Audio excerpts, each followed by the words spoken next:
Judge Greg Mathis. Hello.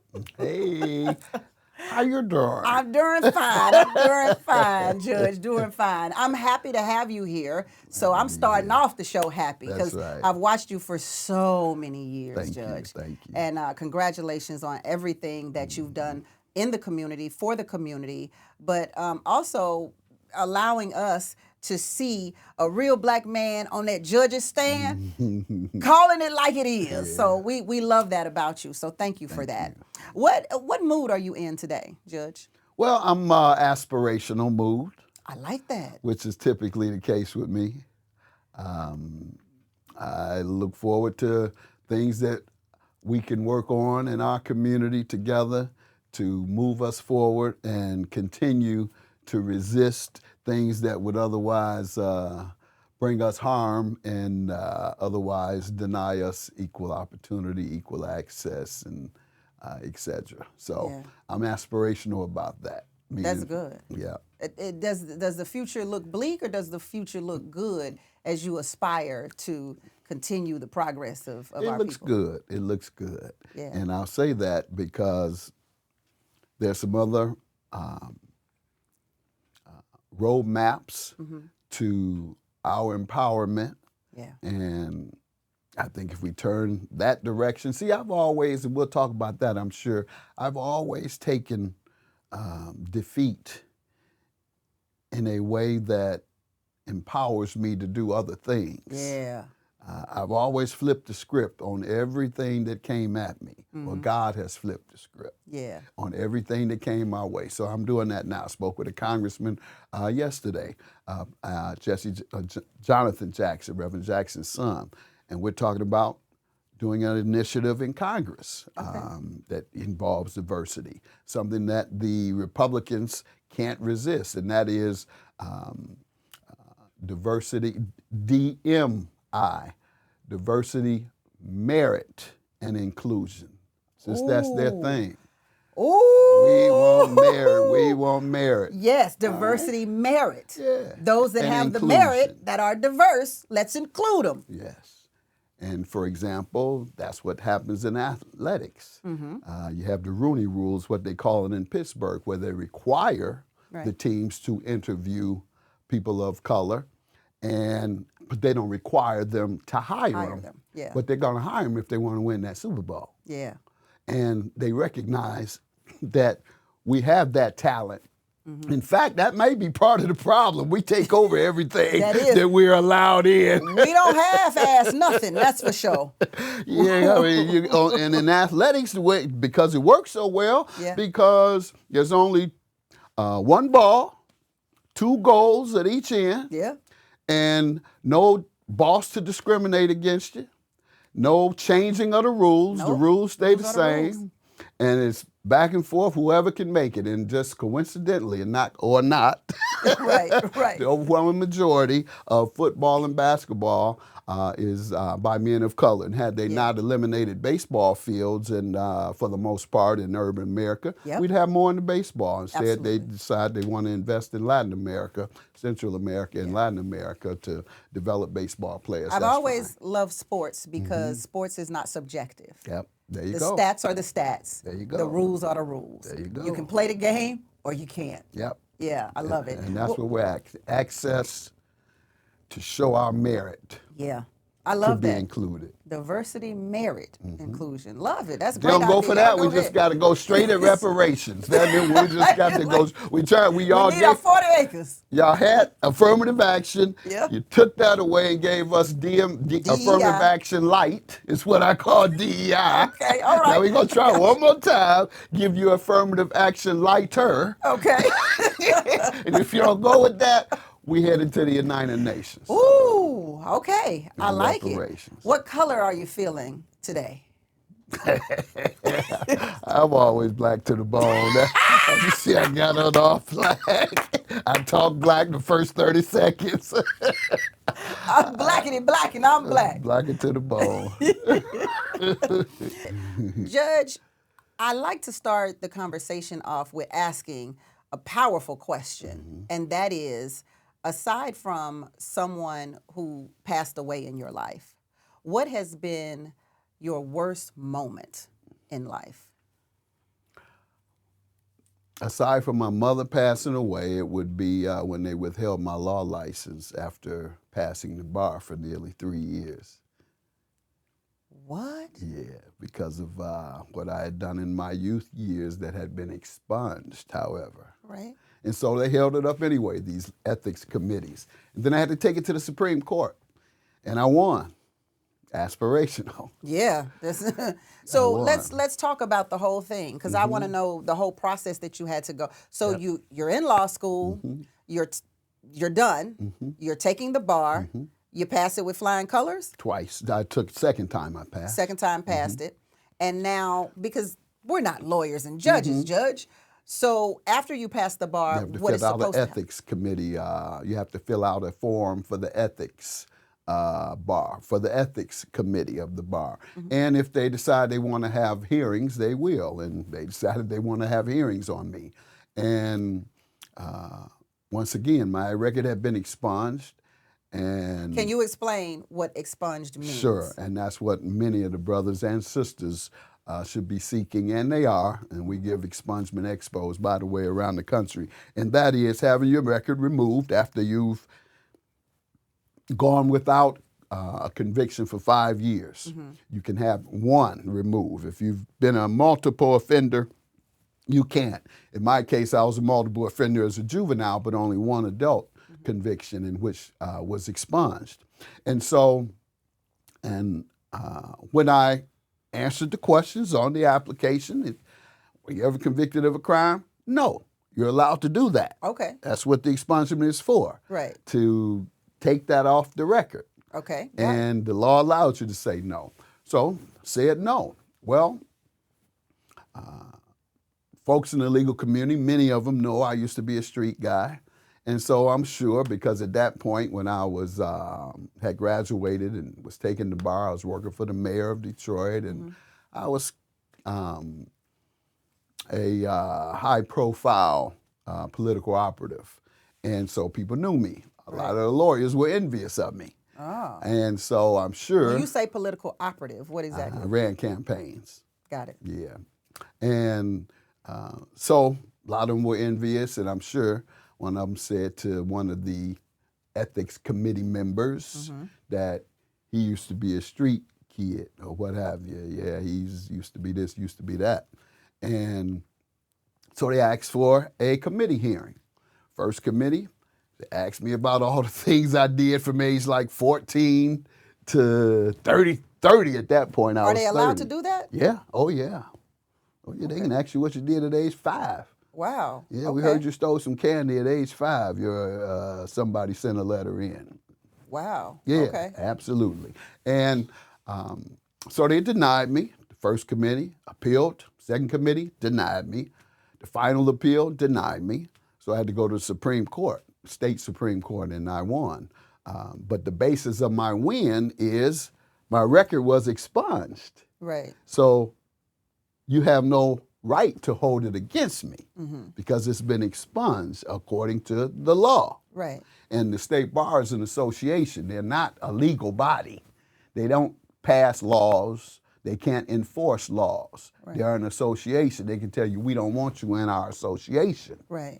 But the law, you can't deny equal access based on bad law. So they had to give me access because the law permitted me with an expungement to be allowed to become a member of that association if I fit the qualifications. And I did. And so the Supreme Court said you must let him in.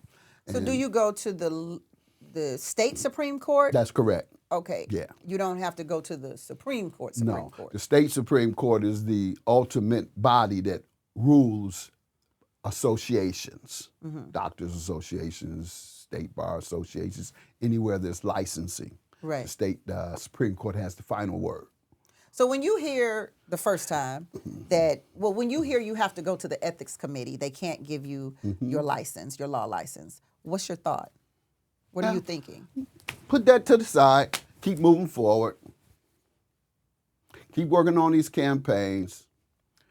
Run for office at some point if you like. I had alternative right.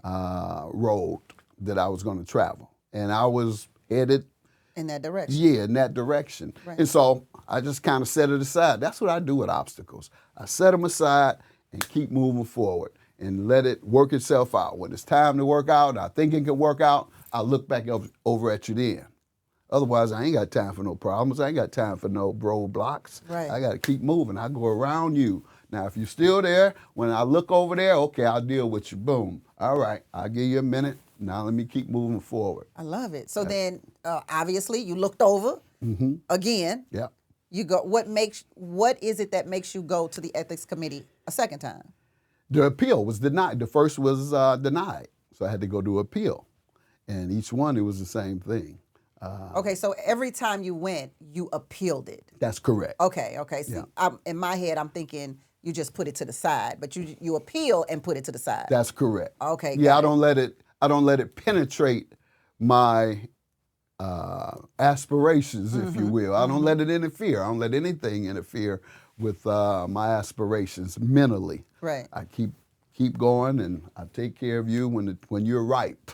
When Right. the time is ripe, I'll go to the committee. Otherwise, after the committee, I'm back on track. So what is this process? You appeal. They denied the appeal. That's correct. You appeal a second time. Correct. They denied that appeal. Well, they had the hearing and denied me at those appeals. Oh, at the appeals they denied. Okay, Yes. I'm kind of confused. I'm trying to follow it. Yeah. Okay. So Go to one committee meeting. Greg Mathis, we want to ask you about all these things. Da, da, da, da. Okay, nope. They give you 30 days later. You're denied. You can appeal, though. Appeal, another committee. Okay, you're here on the appeal. They turn you down the last one. Tell us about you. Okay, 30 days later. Nope. Next appeal level. Okay. Nope. Only last resort is the Supreme Court. Why do you think they denied you 3 times? Well, it didn't help that I was working for the first black mayor, big city mayor in the country, and he was kind of a radical guy, and I had managed Reverend Jackson's '88 campaign for the state of Michigan. I was a high-profile political operative because I was young and getting a lot done, and they knew me. They knew you. Yeah, they knew me. Yeah. Yeah, if you're high profile in the city, they absolutely knew you. Yeah. And they didn't want you to, I would never want you to be a lawyer. Heaven forbid a judge. Yeah, you don't want me in that door. You don't want to let a street kid in Detroit into your club. He gonna take it over, and indeed I did. 3 years after they gave me my license, I was the youngest judge in the Michigan history. Wow, 3 that's years beautiful. later, and those same lawyers, a couple of them came before me, the ones that had held my law license back. Yeah, I took pride in the courtroom. I said, "Ladies and gentlemen, the gentleman here, he withheld my law license from me, turned me down for my law license. So I just want to make sure you're fine, sir, with me hearing this case. And I'm not prejudiced against you, but you have every right to ask me to remove the case from my oversight." And that was a good embarrassment for him. Ooh, he held the judge's license up. So I got him back. I love it. That's a pretty good embarrassment right there, Judge. Right. I can't lie. I cannot lie. Mm-hmm. So now you're an attorney. You're a lawyer. Yeah. How long does it take for you to become a judge? Well, there's no time limit. It is now, but according to the legislation they passed as a result of my run. Now it requires 5 years of practice. Back then it didn't require a particular number. But since I ran and won in 3 years, after 3 years of practice, they decided to pass the law. Some refer to it as the Mathis law. And you have to practice It's your law. 5 years. Well, the legislature passed it because of me. Wow. Yeah. The Mathis law. Yeah. Legislature passed it because of me. That's beautiful. So you don't think anything about this appeal. When you go to the Supreme Court, do you have a feeling that they're going to pass? Like, do you know they're going to pass it? Yes, I did believe they were because the law was in my favor. See, once again, an association, they can do what they want to you. Right. But if they do it in a way that doesn't comply with the law, then you appeal it to a court. Right. So, yeah, I knew I would win because I had the facts on my side, the facts and the law. The facts and the law. Yeah. You said that you believe it was because of your political involvement that they didn't allow you to pass the bar, even though obviously you were supposed to pass it. No, even, I mean, I'm sorry. Go ahead. Because they didn't want me in their club. Right. That's why they withheld my license, I believe, because they knew me as a high-profile political operative for two of the major black leaders in Michigan history. Right. Do you believe that it was also because you were black? Or yes, no? Absolutely, it played a role. Absolutely. They don't really want us in their clubs. We take over artists. We just talked about when they let us in athletics. When they let us in, baby, we like, we kick the door down. Exactly. Man, we kick it down. Oh, my goodness. So, okay, what is the ethics committee? Who are they comprised of? Volunteer members, volunteer lawyers who want to sit on a bar association committee. They just choose a committee. Are they majority white or are they half and half? Yeah, there's one guy, Clarence Uncle Thomas, I think his name was, or Clarence Thomas type. Put it that way. Clarence Thomas. You got me over here thinking his name was Uncle Thomas. What? Wait. Type. Oh, okay, type. Okay. He was on one of the committees, and he had to show he could outwhite them. I'm gonna take He was the one that came before me. He was the first one that came before me, too. Oh, wow. So you know he was embarrassed. All the black people in the courtroom and your black self standing up there, and I'd tell them, yeah, this young man, he held my law license up, y'all, but I'm going to forgive him. Sir, what do you want to do? Go ahead. So most of them that you met again in court as a judge. Yes. Two of them, just two. Oh, two. Did they? Well, Clarence did. Clarence said, "Go ahead." They were nervous as a feather. Yeah. They were shaking like a feather. Is it easy or hard for you to remove that? To remove that from your psyche? No. From your heart? Yes. Yes, it's hard. Yes. I still hold resentments, but I have some resentments in general for the way society treats our people in particular, not just me. So that just inspires me to fight more for others like me that come behind me. And so that's what it did for me. Yes, it caused a level of resentment, but resentment motivates me to tackle the problem and win. Yeah. I think one of the things that allows me to set things aside and move forward and to not worry about obstacles is a high sense of self. I have a high sense of self-confidence. I'm very confident in myself. Okay, so that makes me want to trek back to your childhood because we all know that you had it rough. So were you confident in your criminality? That was my mother's fault. No. My mother was a strict Christian, ran a strict household, 4 boys in the toughest housing projects in Detroit. And what happened, as early as I can recall, when her friends would come over, they would say, Alice, he is so smart. She'd say, but yeah, he's bad as hell. And so I recall growing up being told, I'm smart, but I'm bad. I'm smart, but I'm bad.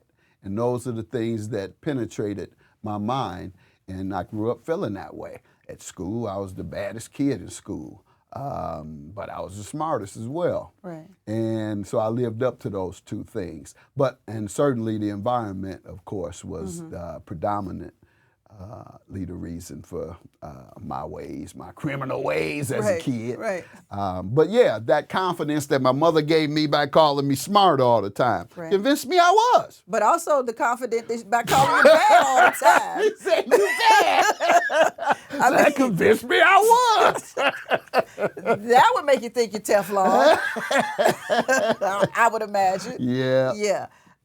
Did you ever regret the things that I don't necessarily want to talk about the childhood. We all know about that, but you mentioned that there was, as an adult, something that you did that had to be expunged. Do you want to talk about that? Or? Yeah, no, it was, I was 17, tried as an adult for carrying a gun. Just that easy? That's it. Didn't shoot it, murder anybody, just carrying it? Just carrying it, I was arrested and convicted for. And how did you get off? Judge gave me a second chance after 9 months in the county. Gave me time served and ordered me to get a GED and go to a skilled trades program and get a job, all of that. And I think I went a little further than he ordered me to. Just a little. But that's one of the reasons I ran for judge, is because when I started practicing law, and much of it was criminal defense, because I knew a lot of criminals, and a lot of them were young. And some of them your boys, I would imagine. So, yes. And I saw that the judge weren't giving out second chances. They were lock them up and throw away the key type judges. Right. And so I knew what a second chance had done for me. And I knew the reality of the community. And so I knew they just need a second chance. They need a little tough love. Second chance, some take and they use wisely, others don't. But those who do want one, I wanted to make sure it was available, at least at the court I sat. Yeah. 36th District Court in Detroit. Yeah. So that's why I really ran for judge and became a judge.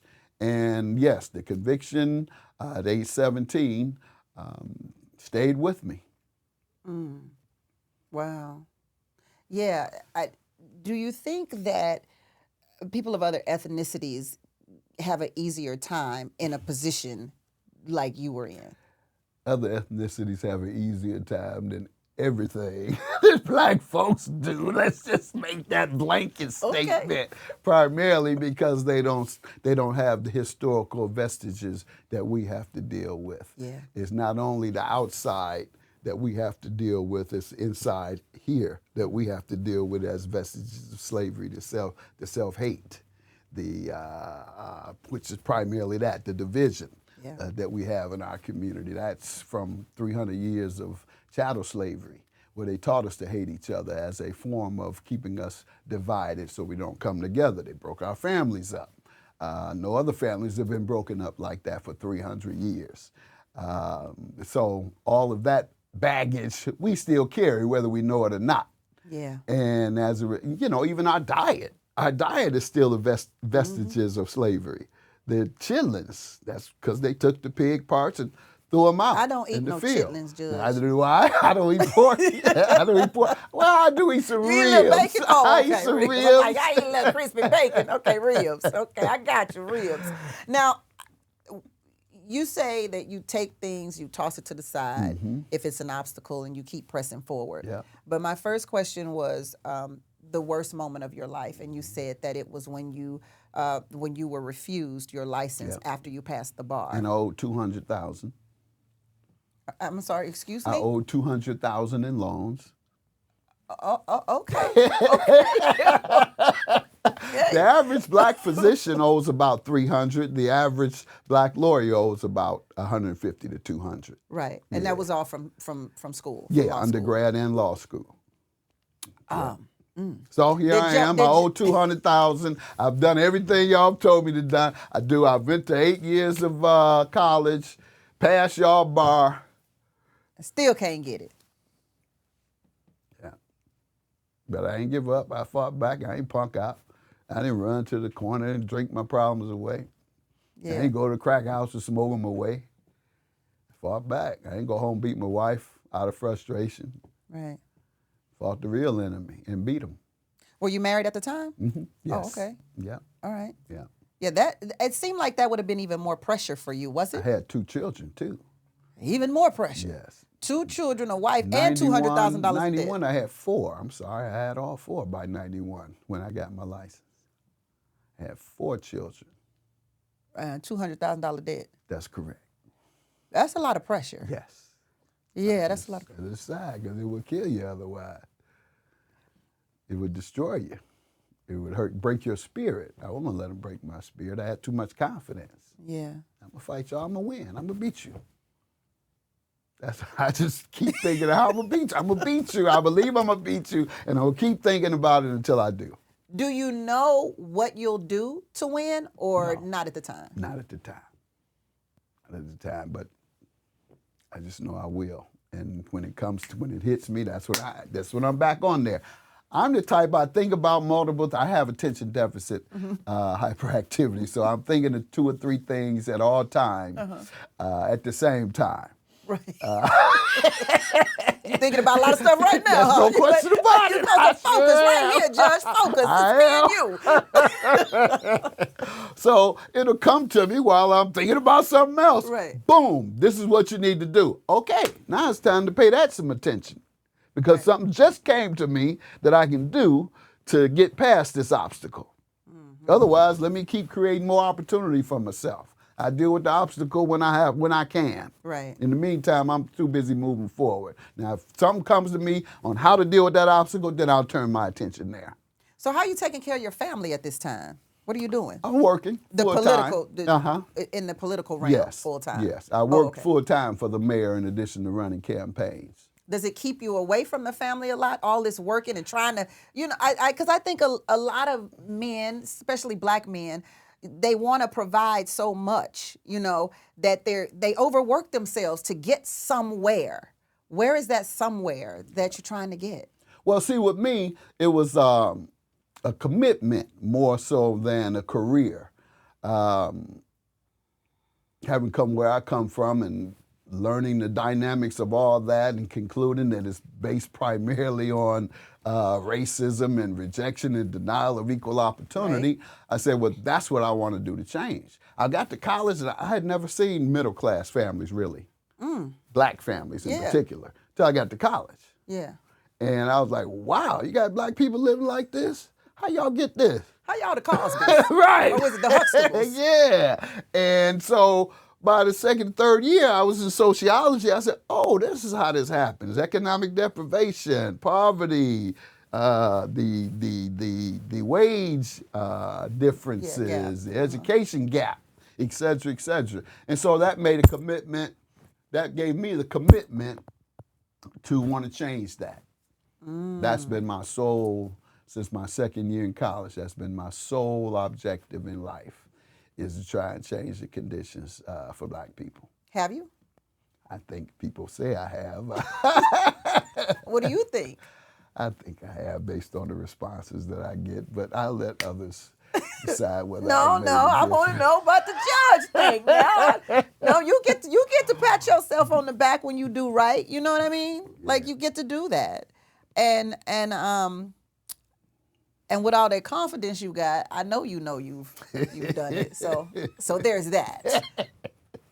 There's that. Well, we've had a community center for 22 years that we've served thousands of people, particularly black men. And then, of course, my testimony, inspirational testimony, but just as much my personal appearances, I probably overdid. I probably did that for many, many years. Well, do you think people know too much about you now? Is that not as much as they know my point of view on life? Okay. And I received that because people compliment me, and I don't know that they know. They're like, man, thanks for standing up for the community. Man, thanks for showing the community love. Man, thanks for loving on the hood. Man, thanks for sticking up for the brothers. Man, thanks for helping us. Man, thanks for changing lives. You changed my life. I watched your show for years. My mother had me watch you, and I was in trouble a lot. I saw you. I saw what you did with your life. Man, that changed my life. I get a lot of that. Yeah. Probably anywhere I speak with more than 100 people, at least a couple of them will say I changed their life. How does it make you feel when they say that? Like I'm doing God's work. Like I'm doing God's work. Yeah. God's work. Would your mother still consider you smart and bad today? Yes. So I don't care how much you have with people, you're still a little rascal. Do you think you were a little rascal? I was horrible. Horrible. But I think it had something to do with the attention deficit. all the kids, I mean, most of the young people I grew up with, 90% of them either became drug addicted in prison or died. And so comparatively, yeah, everybody was. And I think what I would really like to know is, as we're talking about this challenge that you faced, you did grow up from a real bad, less than best condition background, and circumstances. How did you not get on drugs? How did you not sell drugs? How did you not fall prey to the community? Now you're asking for some confessions. How do you know I didn't? No, I didn't get on drugs, and I didn't sell drugs. I did something worse. We used to rob drug dealers, so if that helps. I didn't know drug dealers was getting robbed. Oh, are you kidding? Okay. Right now and forever. Okay. Oh, I would imagine that drug dealers. I was a stick-up kid. That's what I did as a kid. And a lot of times it was drug dealers or white people. So I never sold drugs. And you were never on drugs? Oh, weed and, weed. Oh, okay. Yeah, smoked weed since I was 11. 11? Yes. Wow. Carried a gun at 12. No, you got the same thing going on here, but even though that was the 70s, it's still happening. It's happening more now. And the difference now, though, because I was part of a street gang, but we didn't want anyone to die. Really? Now, no, we didn't want anybody to die. Nah, we want to hurt you if you were our enemy, but we didn't want to kill people. Nah, that's a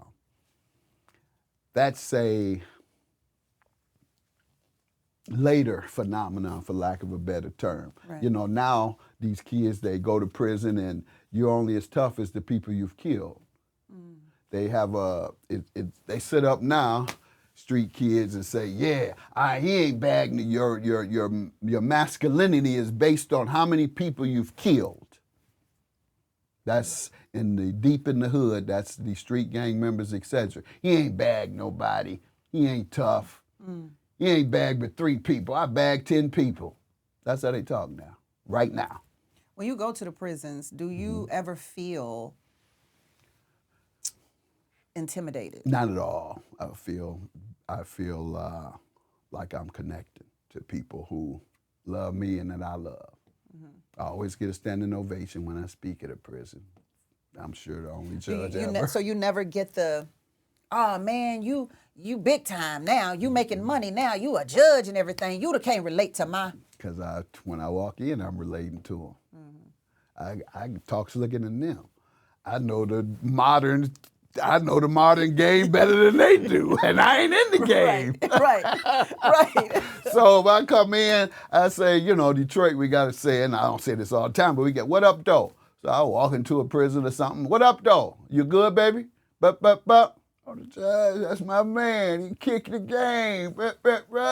And I can out-talk him. I can out-kick the game with him. Right. So, no, I get nothing but respect. Nothing but respect. Yeah. Yeah, and I appreciate that. Have you ever faced someone that you maybe either talked to in prison or who, as a result of you, are on a trajectory or have become as successful? One is a judge. One is a judge. Took the exact same route. Didn't hold up their license, though, told them to go on the lecture circuit. You're a great success story. Go on the lecture circuit. That tell you the difference. Black man who got a little power or growing power. Right. No, we don't want him. This was a sister. Ah. Oh, yeah, go ahead, honey. Go on to the lecture circuit. And while you're on your way out, see, we have it a little different. People don't understand there is a little difference between the treatment of black males and black women. And one of them is that the dominant leadership of corporate America and government America are white males. Yeah. Who love black women. Do they love us? What? Don't start that. They love us. They love the way you look. And they love to experience black women without a doubt. Just like some black men love to experience white women. So they'll fire us and look at y'all. Oh, I thought you were going to say and hire us. No, hire you to look at you. Okay, hire us to look at you. No, but I have a thing I tell people all the time. You know, in the workplace, they view men, black men, as violent, angry, and fearful of us. You know, we got the stereotypes. Yeah. That we're violent, we want to fight all the time, we're angry, we're strong, we can win, we love to fight. So they're fearful of us. So, on the other hand, our women are so beautiful, y'all are irresistible to any race of men. And so they're going to treat y'all nice in hopes of something. Did they get a little something? Yes, I'm telling you what I know now. Okay. Okay. All right, Judge. You know, look, you more experienced than I am. I'm telling you what I know. They certainly appreciate black women more than they do black men, society, particularly those in power. Yeah. And I do believe that that white men definitely fear black men because black men you guys are strong. You know what I'm saying? And you do have this power that exudes from you when you walk into a room. And for somebody who's held you down for so long, and I don't mean like a black woman holding you down, I mean like held you from opportunities, held you from your family, held you down literally for so long, and you still here, and you still like thriving and surviving, that's something to fear. Right. Indeed, something to fear. Yeah. So I want to know so you appealed 2 times, I guess, but you go before the ethics committee 3 times. You go to Supreme Court. When was your first time that you smiled after those 3 denials? Smiled regarding the bar? Yes. Regarding getting my law license? Yes. Of course, regarding my law license, I didn't smile until the Supreme Court said, grant him his license.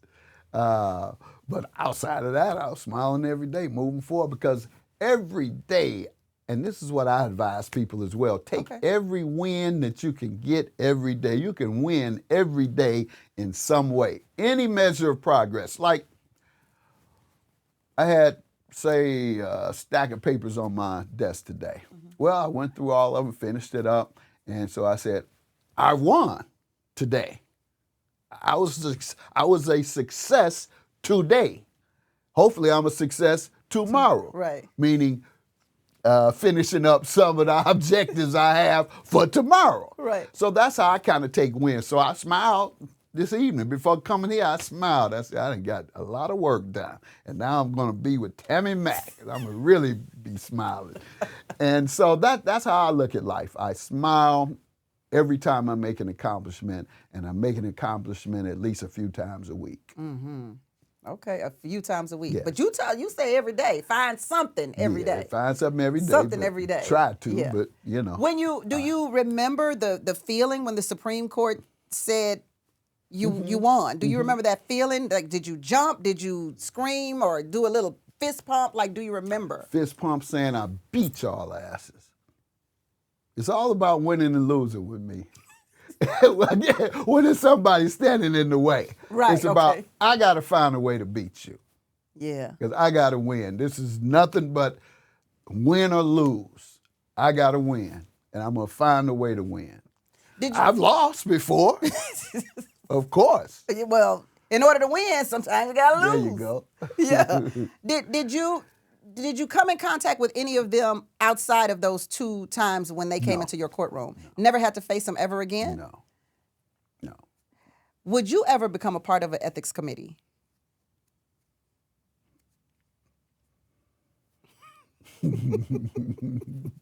Yes. I read so much into that. And you read right. I read so much into that. God is working on me with forgiveness. He's still working on me. That is my biggest sin. I'm unforgiving. I hold grudges, and I'll wait and lay to get you back. You will wait and lay. Oh, for years and years. That is wild. So you would. Yes. You still, how do you feel about the whole process of an ethics committee after having to go through it yourself and it being a bunch of bullshit? They should have done it before admitting you to law school. Oh. You don't wait until a person's gone 3-4 years. I went to the night program because I worked during the day with a family. So I went at night. It took 4 years. You don't wait 4 years and then tell a person, oh, you can't practice now. So you tell me the beginning. Before you spend the $200,000. Yes. Correct. Correct. Right. And so that's what I would suggest, that they hold their ethics accountable to prior to admitting. Right. It makes sense. It makes total sense. Anybody in law school, if they're big enough fool to get in trouble while they're break the law while they're in law school, right, then you can't be saved. You cannot be saved. No, you right there in law school and you breaking the law. Yeah. What is the difference between you today, this day, this Judge Mathis? What's the difference between you now and the difference between versus when you were put up against the ethics committee? Yeah. Well, put it this way. I've been saying this a lot lately because people question my persona and the way I speak and, just my style or whatever, which is just Detroit and Inglewood and Compton and South LA. Right. But, the circles I run in, they expect a different presentation and persona from a judge. And so me not presenting that makes some folks feel a little awkward. He's a judge? Well, yes, I'm a judge.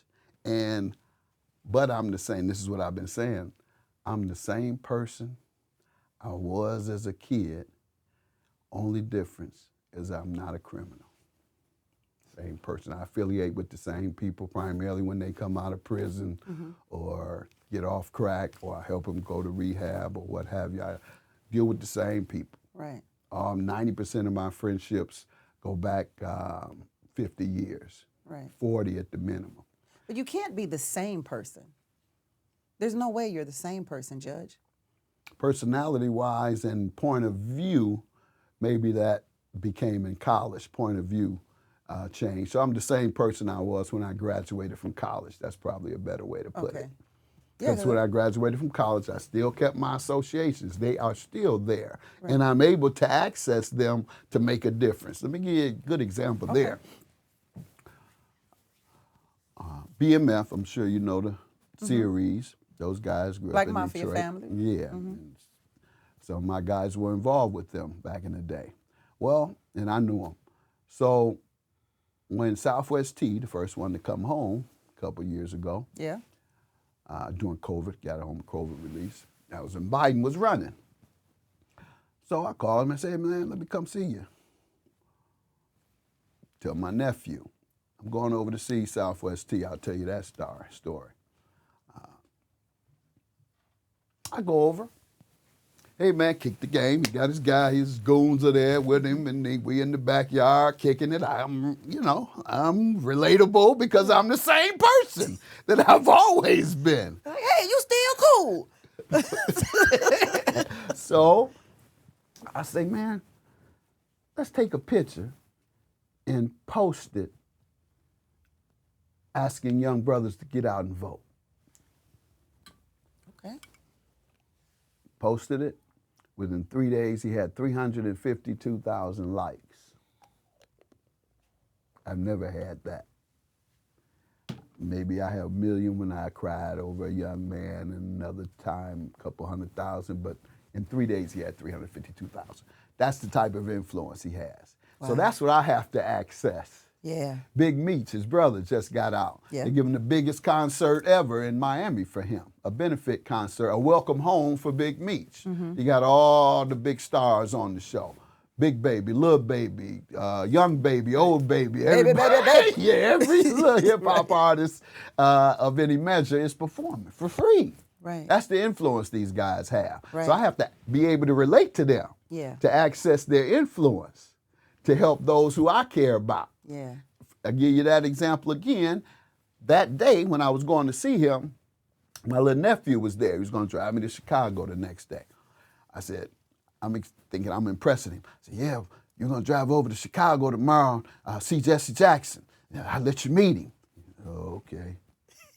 I say, okay, but I'm going to be back in a minute. I got to go see a buddy of mine. He just come home, I said, you ever heard of Southwest T and a BMF? What? You know them? Ah! He went crazy. He went crazy. I don't care nothing about Jesse Jackson. He did like that when I called him Jesse Jackson. Jesse who? So that's who I'm competing with to influence these young cats. So I can't come in there looking and talking square and have some influence on them. I still got to relate. They know my journey. That's one of the reasons I've made my journey public. Well, they brought it out when I was running for judge. That's another. Right, you had no choice. Yeah, when I ran, they brought it out, and when I won, it became a national success story.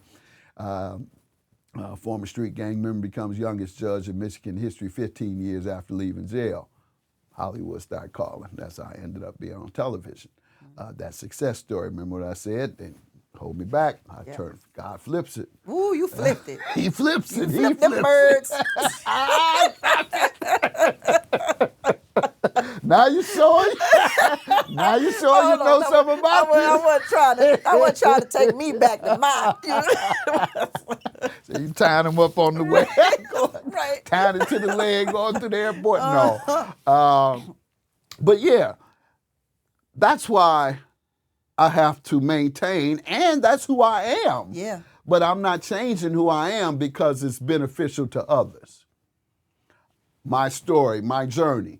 When Warner Brothers asked me to do the television show, because everybody had been, the producers were coming to me, taking me to studios to meet about a movie on my life.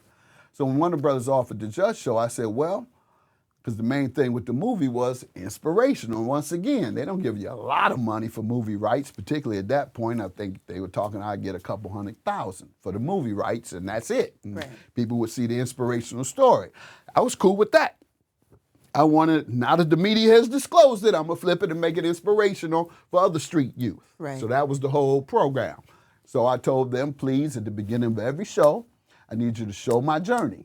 So for the first 8 years on my show with Warner Brothers, they showed my journey. Then they changed, but now that I'm with Byron Allen Studios, we had them once again resume showing my journey, because that's what's important to me, is that people can see that journey and be inspired and see themselves doing it.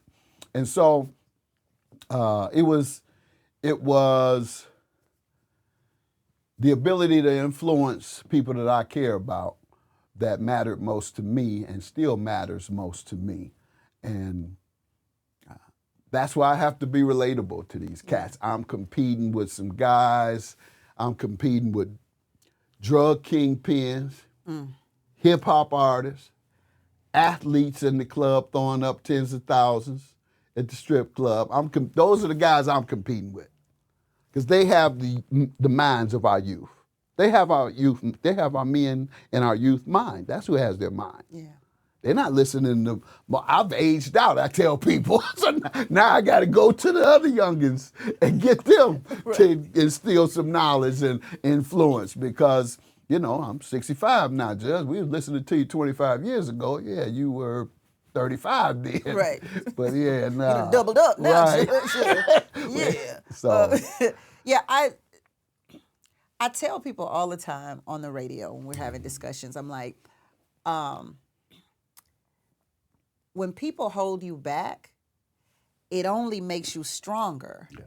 Because if there's a wall holding me back, I have to put all my strength into it to move it. If there's no wall there, I don't build the strength, because it's just there. I'm not saying it's a good thing that we got to face so many obstacles. Of course it's not. But I do believe that the people that hold us back miss out no question on what they're really doing. which is making us stronger. So that ethics committee, like what they were trying to diminish, they made stronger. Yep. It's like Superman and his kryptonite. When he goes to Krypton. That's right. You know what I'm saying? Every loss I've turned it. When my mother passed, that's when I changed my life. I come out of jail and she died 6 months later. Thank God she saw me get in college 3 months before she passed. But that was something. Mother, she essentially died nearly in my arms. I was taking her to chemo 3 times a week, and when you go to chemo 3 times a week, it takes you a couple of times to recover. Right. So for about 3 to 6 months, every single day, I had to see my mother with her tongue hanging down, dripping slob, nauseated from the chemo. And after that, there's nothing nobody can do to me that would hurt me or that could cause me any grief or distress. Yeah. How? What can be worse than that? What could be worse than dodging bullets and shooting bullets and reckless lifestyle that could have gotten me decades in prison? Get out here in this square world? What? Really? Come on. Come on with it. You squares, I'll beat y'all like it ain't nothing. And whatever y'all do to me, you can't do nothing to me that's going to be worse than has already happened. That's how I look at life now. When was the last time someone made you happy? Now you're getting in my business. We ain't do nothing last night. Stop! I'm about to throw this lemon at you. Maybe the night before last. Linda, put it on you. Yeah. High power production. No, I'm sorry. Let's get back to. I'm sorry, Linda. I'm sorry, Linda. Miss Linda, I'm sorry. Yes. Okay. But no, and my grandchildren, anytime I talk to them, it's heartening. And then, but when feel like I'm making a difference too, that makes me smile. That makes you smile. That makes me smile. Yeah, yeah. When I say, yeah, I did something to help somebody, and I feel good about that. When was the last time you made someone happy, knowingly? Did I do anything today? Certainly yesterday.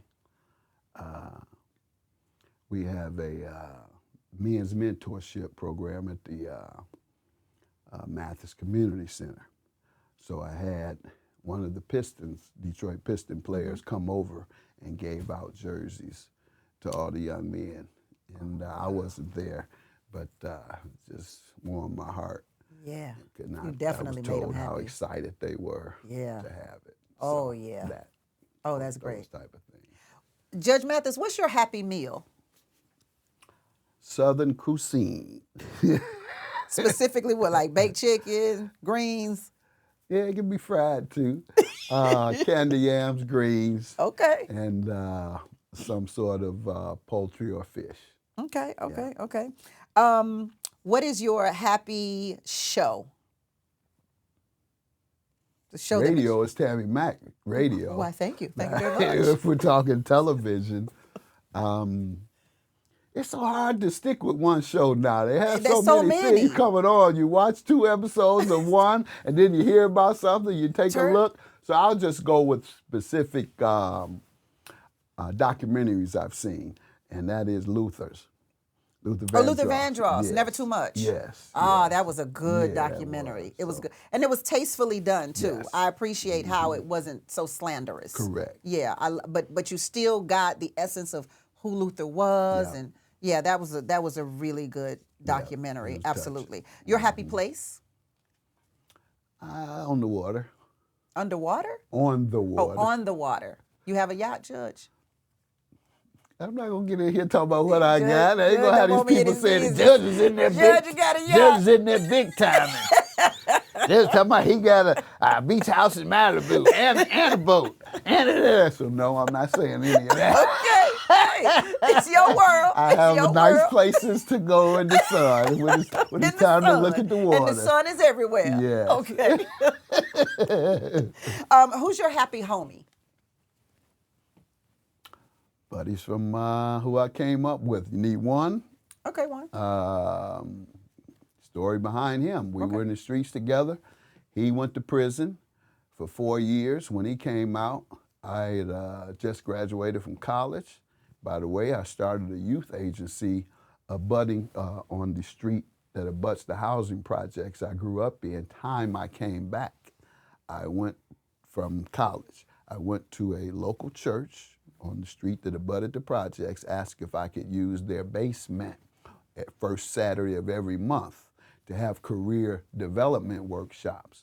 Then I had some of the guys from college, and then I was working for the city council and city hall already, so I had some of those guys come, and we'd make workshop presentations. I'd have kiosk of training programs, employment agencies, colleges, junior colleges, sign the people up right then. Well, when he came out, I was already doing that.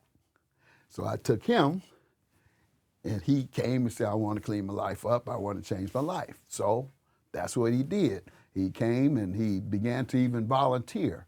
Well, later, years later, we got funding, and he became the coordinator and then the executive director.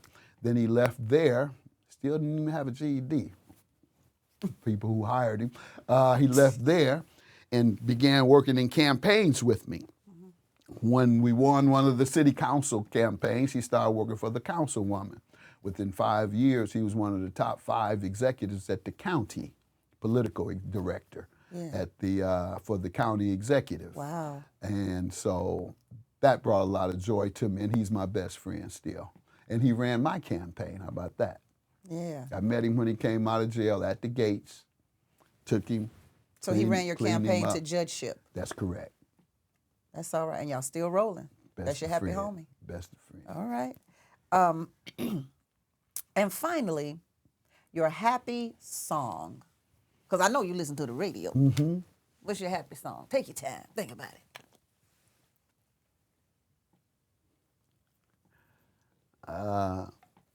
Other than these young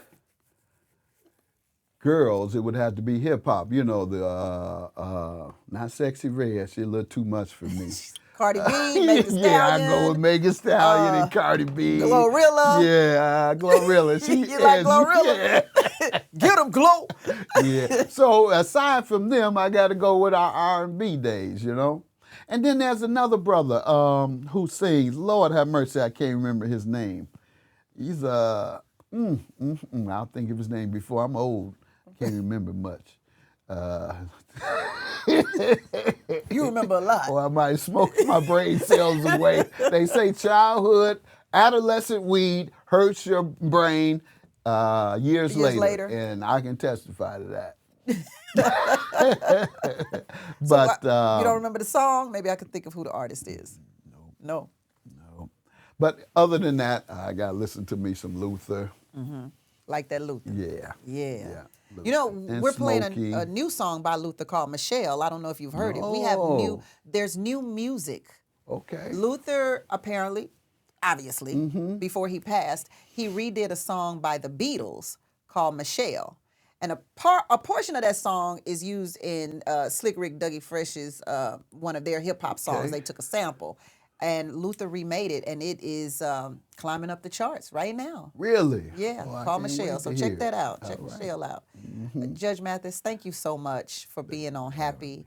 And this was a very happy interview, I must say. Thank you. I must say it was. Thank you so very much. Fun. I hope it wasn't too serious and too hard-hitting, so. You always hard-hitting. That's what you do. That's what we love you for. That's what we know you for. I'm direct. You are very direct. If you ain't ready for somebody to tell you what it is, if you ain't ready for somebody to ask you if you smoke crack, don't say nothing to you. Don't say nothing But to you want to know as we close, I'll tell you where that come from. The therapist told me that's what I got to do to get it out. I lived in a crack house for 2 years after I graduated from college. One brother sold the powder. The other brother who lived there, he would buy it from him and his buddies, would buy it from my other brother, cook it up and smoke it. I'm fresh out of college, in law school, working during the day in law school at night. I ain't had nowhere to stay, so I had to come stay there with them.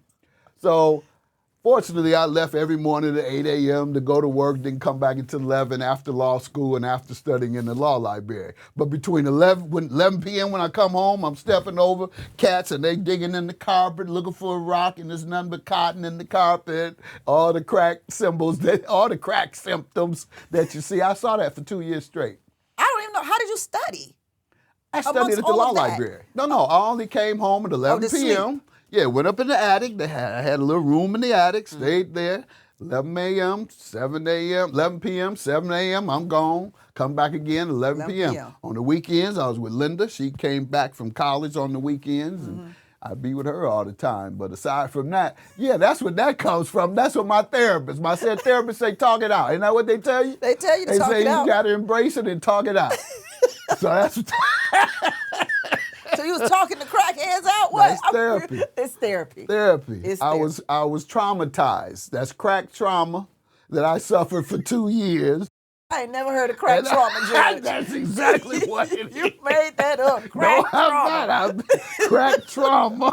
I was traumatized by looking at crackheads 2 years straight. Well, bless your heart, and thank God. Thank God you were not attracted to the crack. Unfortunately, my brothers, one of them stayed on crack 25 years. I put him in rehab 7 times, raised his daughter. So I had 5 kids, raised his child till she was an adult, but it is what it is. So those are the things, that's why it's so urgent in me all the time, because I have people who are affected at every moment. Yeah. Right now, I got several people afflicted with several different things, drug addiction, in prison, et cetera, destructive lifestyle. And I know where it comes from, so that's why I have to kind of provide whatever help and wisdom I can. Yeah. When I hear the totality of the story, of your story, and I think about, stick-up kid and living in a crack house, watching your mother progressively die of cancer, how do you stay happy? Children and grandchildren and my family, wife, children and grandchildren. Before the grandchildren was my wife and children. And service. Service makes me happy. I love serving. Well, thank you for serving me on the Happy Show today. Serving me happiness on the Happy Show. Judge Greg Mathis. Thank you.